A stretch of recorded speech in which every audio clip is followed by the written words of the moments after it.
सुप्रभात बच्चों, कैसे हैं आप सब।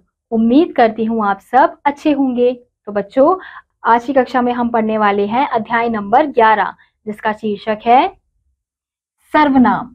तो इस अध्याय में हम सर्वनाम के बारे में जानेंगे।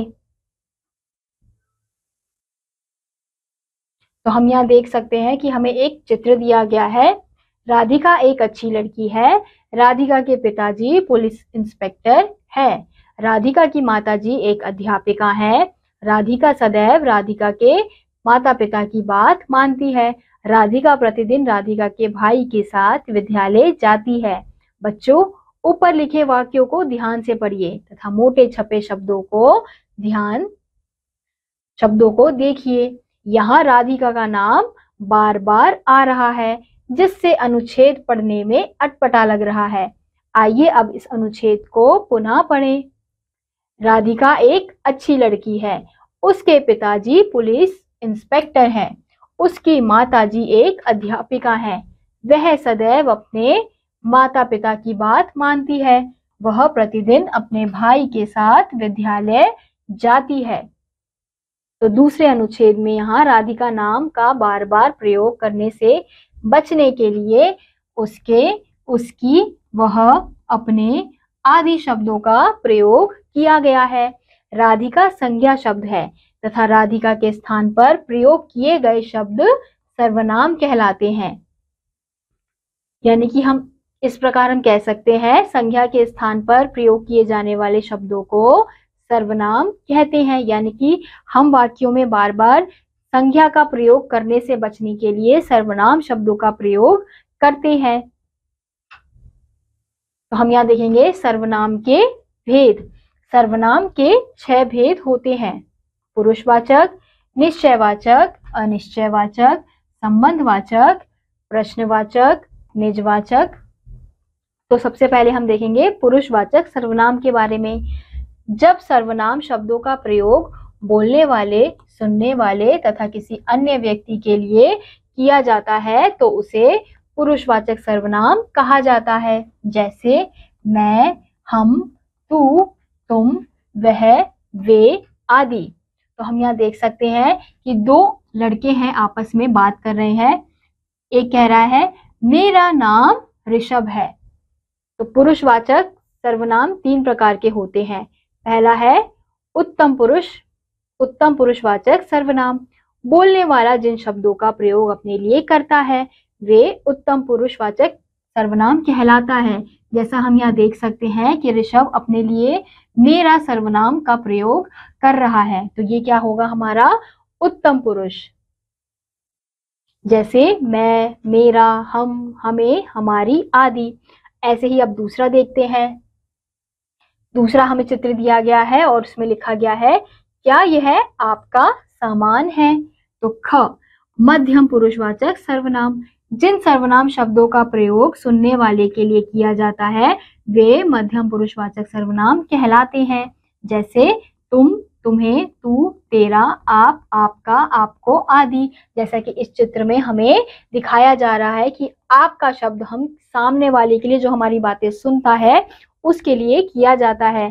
तो ऐसे इस सर्वनाम को हम कहते हैं मध्यम पुरुष।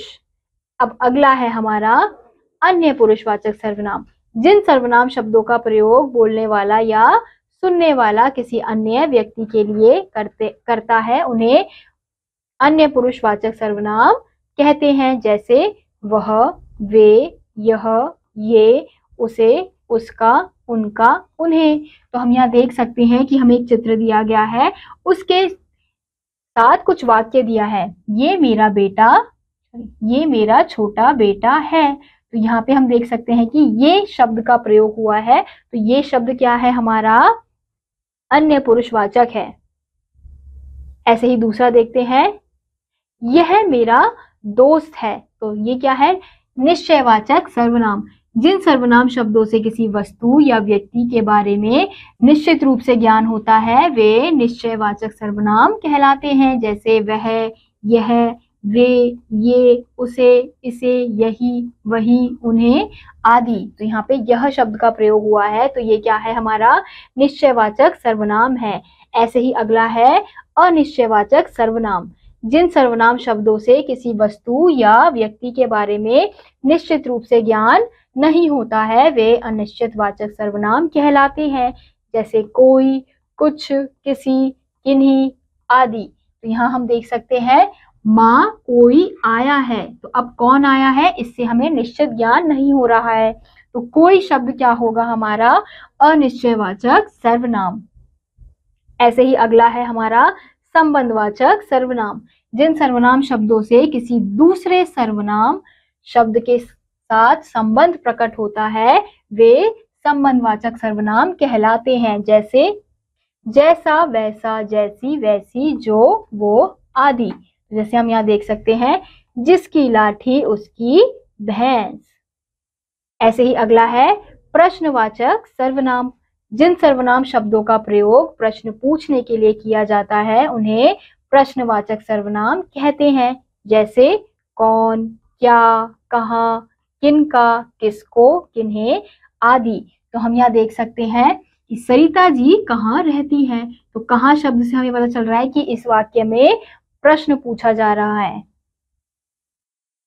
ऐसे ही अगला है निजवाचक सर्वनाम। जिन सर्वनाम शब्दों का प्रयोग किसी व्यक्ति द्वारा स्वयं के लिए किया जाता है वे निजवाचक सर्वनाम कहलाता है, जैसे अपने, अपने आप, अपना, अपनी, स्वयं, खुद आदि। तो अपना कार्य स्वयं करना चाहिए। तो ये था हमारा निजवाचक सर्वनाम। अब हम यहाँ देखेंगे सर्वनाम के रूप। आइए अब ऐसे कुछ सर्वनामों के रूप देखें, जैसे मैं, मैंने, मुझे, मुझसे, मेरा, मेरी, मेरे, तू, तूने, तुझे, तुझसे, तेरा, तेरी, तेरे, तुम, तुमने, तुम्हें, तुमसे, तुम्हारा, तुम्हारी, तुम्हारे, वह, उसने, उससे, तुम, उससे, उसका, उसकी, उसके, वे, उन्होंने, उन्हें, उनसे, उनका, उनकी, उनके, हम, हमने, हमें, हमसे, हमारा, हमारी, हमारे, आपने, आपको, आपसे, आपका, आपकी, आपके, कौन, किसने, किसे, किन्हें, किससे, किनसे, किसका, किसकी, किसके। तो ये थे बच्चों हमारे सर्वनाम के कुछ रूप। तो इसी के साथ आज का ये अध्याय यहीं समाप्त होता है। उम्मीद करती हूँ आपको ये अध्याय समझ आया होगा। मैं आपसे मिलूंगी अगली कक्षा में, तब तक के लिए नमस्कार।